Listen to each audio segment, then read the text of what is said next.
Thank you so much. I don't know if any of you in this room have had the experience, but try to say no to Judge Lillian Singh or Judge Julie Tang. And I have to say, I am grateful for the fact that they approached me, because I have learned over the years so much about the history, about the suffering, and about the determination of the Chinese American community, and I am grateful for that opportunity. You know, we are in the middle of celebrating the Jewish New Year, 5778, and we share ancient traditions, and we share so much in common as well. And I think one of the reasons they approached the Jewish community is because we were successful in erecting a memorial at Lincoln Park to the memory of the 6 million Jews who were murdered during the Holocaust. But the difference is that we were erecting a memorial to the Jewish people when the German government had acknowledged its wrong, had acknowledged its responsibility, and there was no resistance.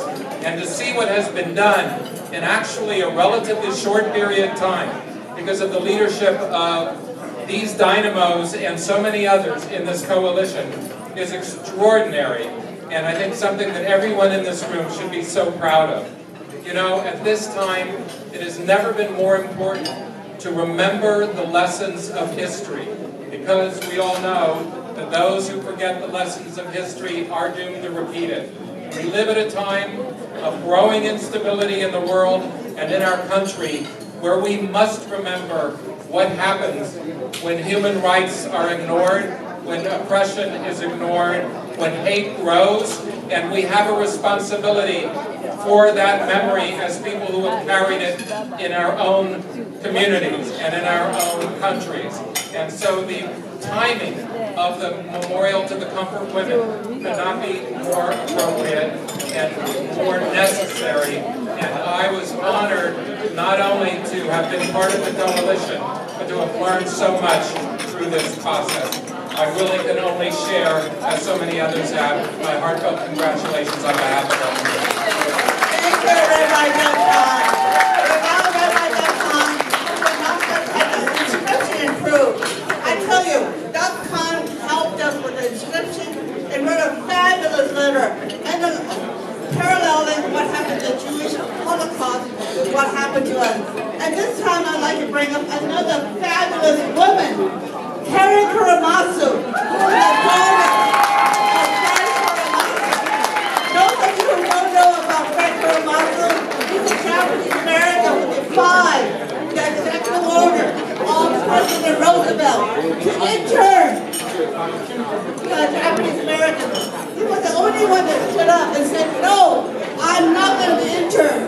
I'd rather face jail, and he went to jail. Karen Karamazov has always been with us. So those of you who think the Japanese Americans are not with us, please listen to Karen Karamazov.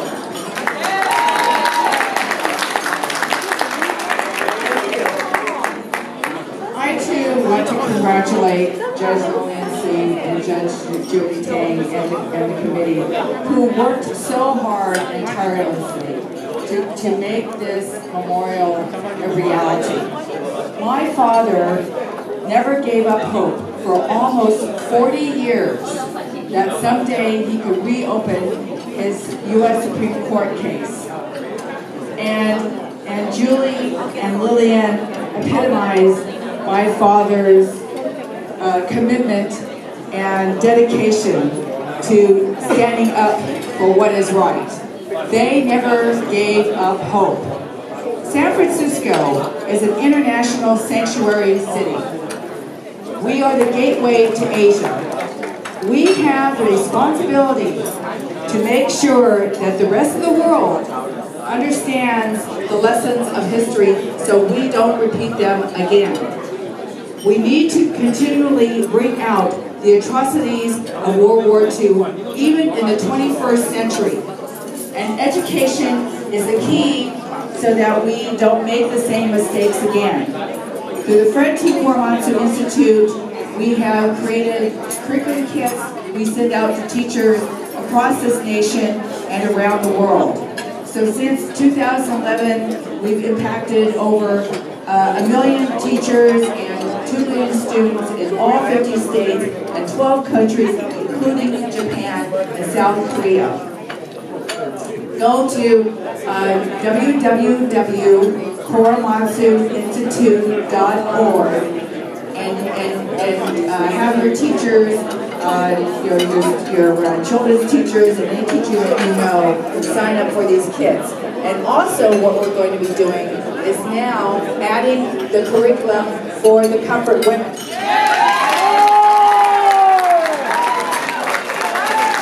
We need your support as well because we make sure that these materials get into teachers' hands free of charge. Otherwise, they won't be teaching the lessons that they should. Especially now they need to know places like Oklahoma and Chicago and North Carolina, Alabama, the South, the lessons and the atrocity and the human rights violations that the Comfort Women had to endure. Those are the areas that we need to reach. And thanks to Julie and to Lillian, that this has become a reality. Friend T. Korematsu's mission is education to advance racial equity, social justice, and human rights for all. And as my father said, don't be afraid to speak up. Thank you.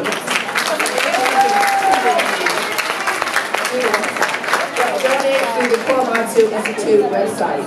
Yeah, it's KOREMATSU. Yeah, just a short name. I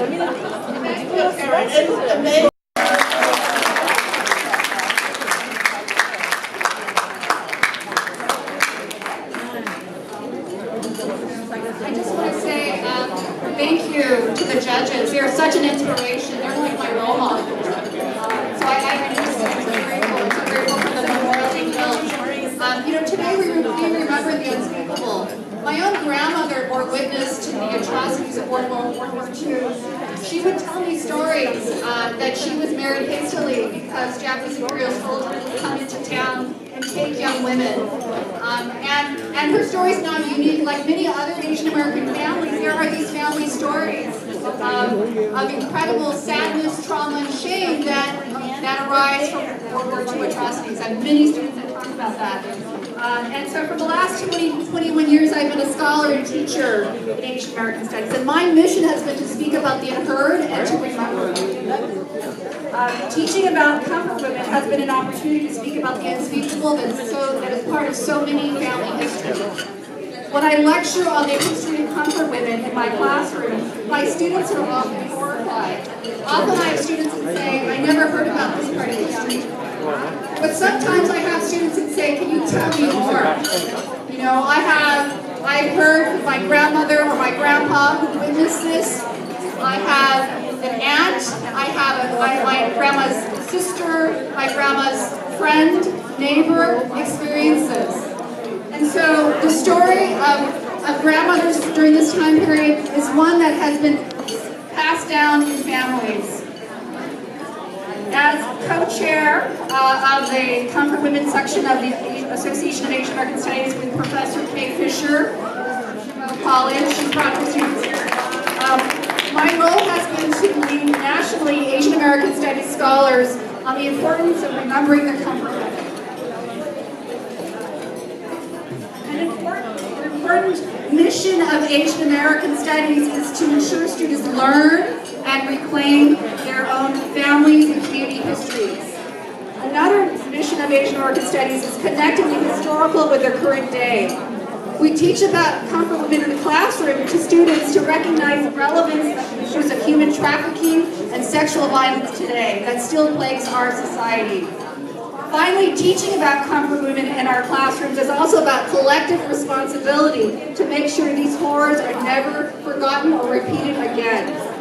This last spring, the Association of Asian American Studies meetings, members across ethnicity, nationality, and geography came together to discuss the importance of remembering Comfort Women through scholarship and teaching.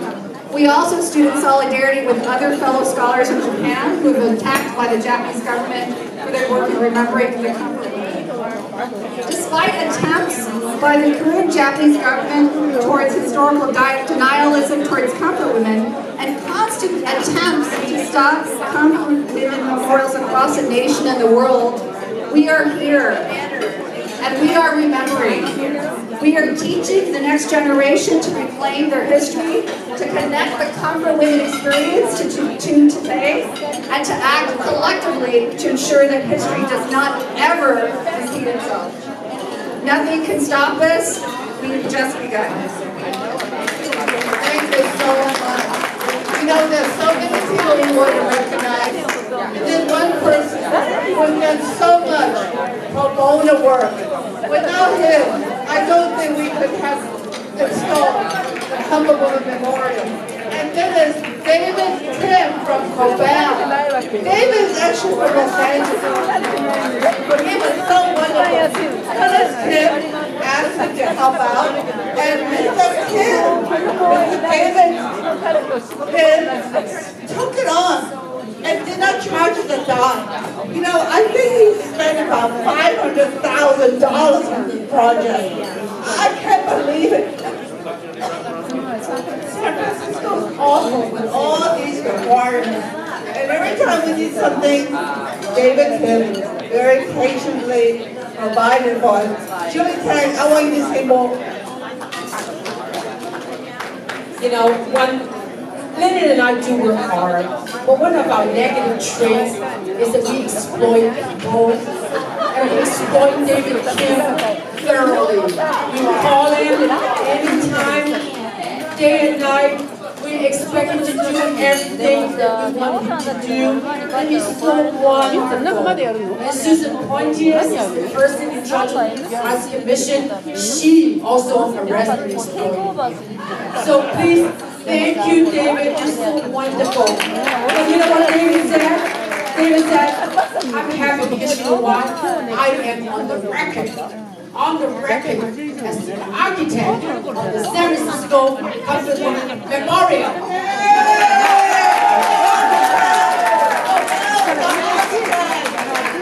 Thank you so much. Everybody in this room, I'm just honored just to be in this historical moment. I know our contribution and all the dedication will be remembered by our sons and daughters. One more is important for us. Thank you so much. Structural engineering, we require structural engineering drawings. And steps and steel. And who are the next we need to do this. We're so grateful to this. 入れてもらったのに自分もペラペラ喋るし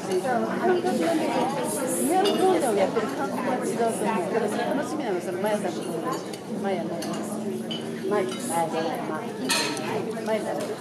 なきゃマイさん Just about me, but there is a structural engineer who actually endorses this project, and he's a licensed structural engineer for this memorial. We are assured with our professional liability insurance, this memorial will not be fault in case of earthquake. So be safe. You know, we have a wonderful employee that is a project manager, Jocelyn Spencer, and Dan Neal. And I want to bring them up here to thank them. These are the ones who managed our project for the last 2 years. They worked hard. They were in charge of the artist selection. And for the last 2 weeks, They've been sweating it out to make sure our installation is complete. Thank you, Jocelyn. Thank you, Dean. Thank you very much. I also wanted to give an award to Neil Eisenberg, your father, which you accepted on his behalf. Thank you so much. Thank you. Give a big applause to our project manager. あるから、そこはちょっとこう、私は特技はないけど、誰かやってくださいっていうのがあるんだけど、でも、それを中堅にやってるじゃない。もう全般的に出てくる、全然。それを上手ないから、もうなんていうの、人気がないって人気のことが嫌われてるでしょ、非常に。なんかもうすごいネガティブな感じで。We have another person, a member with two staff members, and I want to thank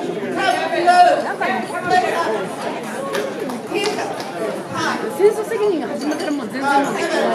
he's the one that did all these graphics around us.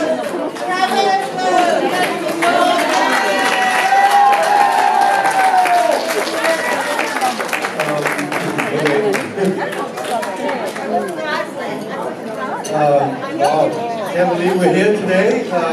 You know, it's very fast as well as very slow.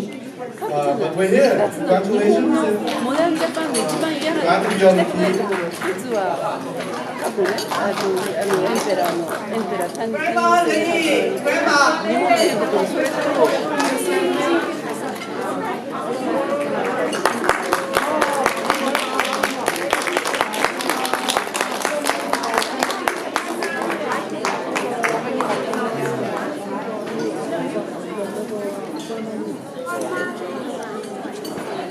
Here we are. Let's give Grandma Lee a round of applause.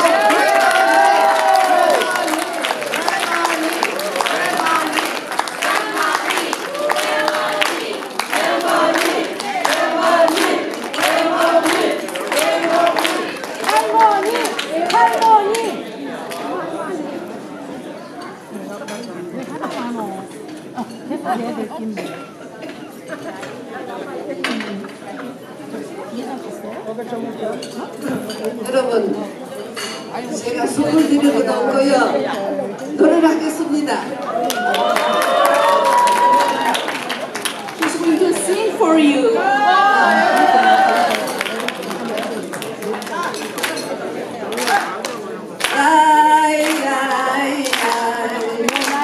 내 나이가 어려서 활동하는 내 나이가 있나요?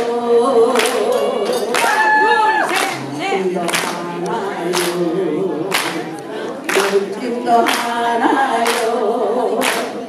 그대만이 진정 내 편인데 눈물이 나네요. 내 나이가 어때서 활동하기 딱 좋은 나이. 어느 날 우연히 거울 속에 비춰진 내 모습을 바라보면서 세월아 비켜라 내 나이가 어때서 사랑하기 딱 좋은 나이인데 활동하기 딱 좋은 나이인데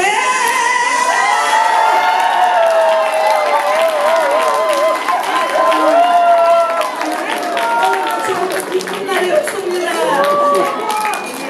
The song she sang, the writing goes like, who says I'm old? I'm 89 and this is the perfect age to be an activist.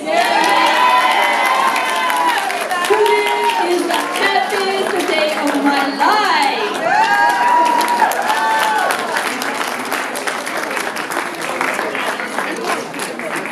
Dr. Jonathan Kidd. Dr. Jonathan Kidd.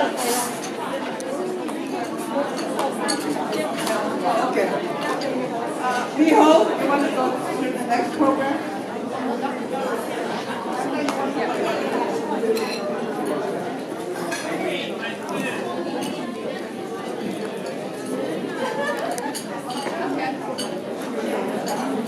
little tiny interruption of a fabulous art performance by young people.